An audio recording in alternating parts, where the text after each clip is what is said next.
kufikila nawo loka Yolodani kulowa mdziko la Kenani. Tsoka mbili sanalowe kudziko la Kenani, anachita motsutsana ndi Mulungu wakumwamba.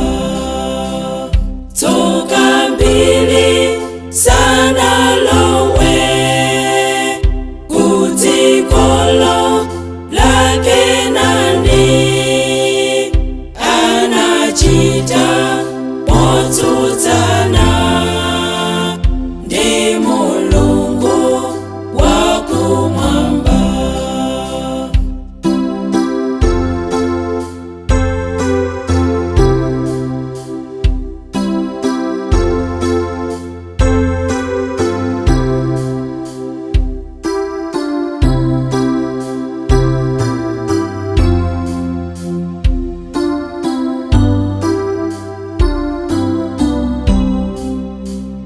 Ulendo watu wakumwamba, tikudutsa masautso, umasiye umphawi umasonjala zatizinga pa ulendowu.